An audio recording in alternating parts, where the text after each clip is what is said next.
ഹരി ഓം സർവം കൃഷ്ണാർപ്പണമസ്തു.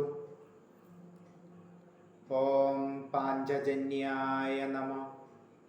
പാഞ്ചജന്യം എന്ന് കേട്ടിട്ടുണ്ടോ? സർവേശ്വരനായ മഹാവിഷ്ണുവിൻ്റെ കയ്യിൽ ഇരിക്കുന്ന ശംഖിൻ്റെ പേരാണ് പാഞ്ചജന്യം. വലംബിരി ശംഖാണത്. വലംബിരി ശംഖാണ് ഭഗവാന്റെ കയ്യിലിരിക്കുന്നത്. വലംബിരി ശംഖ് നമ്മൾ പൂജയ്ക്ക് എടുക്കുന്നതല്ല, അഭിഷേകത്തിനും മറ്റും എടുക്കുന്നതാണ് വലംബിരി ശംഖ്. പൂജയ്ക്ക് ഉപയോഗിക്കുന്നത് ഇടംബിരി ശംഖാണ്. ശംഖിന് വ്യത്യാസമുണ്ട്. ഇപ്പം ഇടംബിരി ശംഖാണ് പാത്രത്തിൽ പൂജയ്ക്കായിട്ട് ഒരുക്കുന്നതിന് എടുക്കുന്നത്, പൂജയ്ക്ക് ഉപയോഗിക്കുന്നത്. അഭിഷേക കാര്യങ്ങൾക്ക് വലംബിരി ശംഖാണ് ഉപയോഗിക്കുന്നത്. അപ്പോൾ ഈ വലംബിരി ശംഖ് ഐശ്വര്യപ്രദവും കുടുംബ ഐശ്വര്യത്തിനും സർവ ഐശ്വര്യത്തിനും ധനസമൃദ്ധിക്കും ഏറ്റവും ശ്രേയസ്കരമായിട്ടുള്ള ഒരു കാര്യമാണ്, ഉത്തമമായിട്ടുള്ള ഒരു കാര്യമാണ്. അത് നമ്മളുടെ പൂജാ റൂമിൽ സുരക്ഷിതവും ശുദ്ധിയോടുകൂടി സൂക്ഷിക്കുകയാണെങ്കിൽ ഏറ്റവും ശ്രേയസ്കരമായിരിക്കും. എങ്ങനെയെന്നാൽ അതിനൊരു ചിട്ടയുണ്ട്. മഞ്ഞപ്പട്ട് വിരിച്ച് പ്ലാവിൻ്റെ പീഠം വെച്ച് അതിൽ മഞ്ഞപ്പട്ട് വിരിച്ച് അതിൽ ശംഖുകാല് വെച്ച് അതിൽ ഈ വലംബിരി ശംഖ് വെള്ളം നിറച്ച് വെക്കണം. എന്നിട്ടൊരു തുളസിയില അതിൽ ഇടണം. തുളസിയില ഇട്ടില്ലെങ്കിലും കുഴപ്പമൊന്നുമില്ല, വെള്ളം മാത്രം. കെണ്ടിയിൽ എന്നും നമ്മൾ പൂജയിൽ വിളക്കിൻ്റെ കൂടെ വെക്കുന്നത് പോലെ ദിവസവും വെള്ളം മാറണം. ദിവസേന രാവിലെ വെക്കുന്നതാണ്, വിളക്ക് കത്തിക്കുമ്പോൾ വെക്കുന്നതാണ് ഏറ്റവും ഉത്തമമായിട്ടുള്ളത്. വെളുപ്പിനെ വിളക്ക് കത്തിക്കുമ്പോൾ സൂര്യ ഉദയ വേളയിൽ 6-നും 6:30-ക്കും ഇടയ്ക്ക് വിളക്ക് കത്തിക്കുകയാണെങ്കിൽ 5 മണിക്ക് ആവാം, 3 മണി തൊട്ട് 5 മണി വരെയുള്ള സമയം, 6:30 വരെയുള്ള സമയം, എപ്പോൾ വേണമെങ്കിലും ആവാം. ബ്രാഹ്മമുഹൂർത്തം തൊട്ട് 3 മണി ബ്രഹ്മാവ് ഉണരുന്ന സമയം, 4 മണി തൊട്ട് 6:30 വരെയുള്ള സമയത്ത് എപ്പോൾ വേണമെങ്കിലും ആവാം. വിളക്ക് കത്തിച്ച് വെള്ളം മാറി ഈ ശംഖ് വലംബിരി ശംഖിൽ വെള്ളം വെച്ച് ഓം പാഞ്ചജന്യായ നമ എന്ന് 5 പ്രാവശ്യം ജപിച്ച് ഭഗവാനെ പ്രാർത്ഥിക്കുന്നത് സർവ ഐശ്വര്യത്തിനും ധനസമൃദ്ധിക്കും കുലശ്രേഷ്ഠപരമായിട്ടുള്ള കാര്യത്തിനും ഊർജദായകമാണ്. ഓം എന്ന ശബ്ദം ശംഖിൽ നിറഞ്ഞിരിക്കുന്നു. അതാണ് ശംഖ്. ഓം എന്ന ശബ്ദമാണ് ശംഖിൽ ലയിച്ചിരിക്കുന്നത്. ഓങ്കാരധ്വനി, ആ ഊ മ എന്ന ഓങ്കാരധ്വനി അതിൽ അടങ്ങിയിരിക്കുന്നു. ചത്ത് ശവമായതിനു ശേഷവും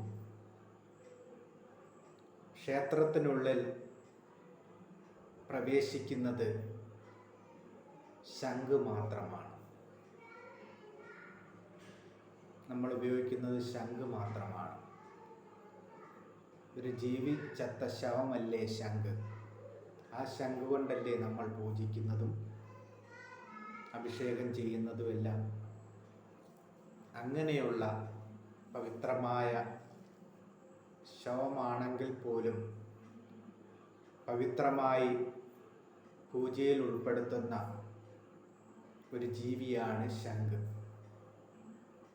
ശംഖിൻ്റെ പുറന്തോടല്ലേ, ആ മാംസം പോയിട്ടുള്ള തോടല്ലേ നമ്മൾ ഉപയോഗിച്ചു കൊണ്ടിരിക്കുന്നത്? അത് ശവമല്ലേ?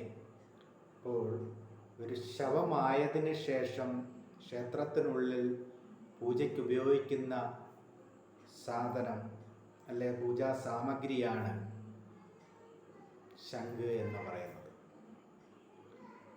അത്രത്തോളം ശുദ്ധി ഉള്ള സാധനമാണ്. ശംഖചൂടനെ നിഗ്രഹിച്ച് ശംഖ്, പാഞ്ചജന്യമാകുന്ന ശംഖ് അദ്ദേഹം കൈക്കലാക്കി. അതാണ് മഹാവിഷ്ണുവിൻ്റെ കയ്യിരിക്കുന്ന ശംഖ്. ആ ശംഖിൽ നിറഞ്ഞിരിക്കുന്ന ഓങ്കാരധ്വനി, കടൽ തിരമാലയുടെ ഓങ്കാരധ്വനി, ആ നാദം, അതാണ് ജലം ഒഴിച്ചു വെക്കണം. ഗംഗാജലം, ഗംഗാദേവിക്ക് തുല്യമായിട്ടുള്ള ജലം നമ്മൾ ദിവസേന മാറ്റിക്കൊടുത്ത് അത് പൂജാമുറിയിൽ വെച്ച് സൂക്ഷിക്കുന്നത് ഏറ്റവും ഉത്തമമാണ്. കുടുംബ ഐശ്വര്യത്തിനും ലക്ഷ്മീപരമായിട്ടുള്ള ചൈതന്യത്തിനും ബ്രഹ്മാവിഷ്ണു മഹേശ്വരന്മാരുടെ പ്രീതിക്കും ഓങ്കാരധ്വനിയിലൂടെ ബ്രഹ്മത്തെയാണ് നമ്മൾ അറിയുന്നത്. എല്ലാം ഒന്നാകുന്ന ബ്രഹ്മതത്വത്തെ, തത്വമസിയെ, ആ ഉ മ എന്ന ഓങ്കാര ധ്വനിയെ, ആ തത്വത്തെ, ഈശ്വരീയ തത്വത്തെയാണ് ആ പാഞ്ചജന്യമാകുന്ന ആ വലംബരി ശംഖിനെ നമ്മൾ ആദരിക്കുന്നതിലൂടെ, പ്രാർത്ഥിക്കുന്നതിലൂടെ, നമ്മൾ പൂജാമുറിയിൽ വെച്ച് ആചരിക്കുന്നതിലൂടെ, ആരാധിക്കുന്നതിലൂടെ സർവചരാചര ജഗത്നാഥനായ ആ പരമേശ്വരൻ്റെ സാന്നിധ്യമാണ് ഉണ്ടാകുന്നത്. ബ്രഹ്മതത്വമാണ്, ബ്രഹ്മത്തെയാണ് നമ്മൾ ആരാധിക്കുന്നത്.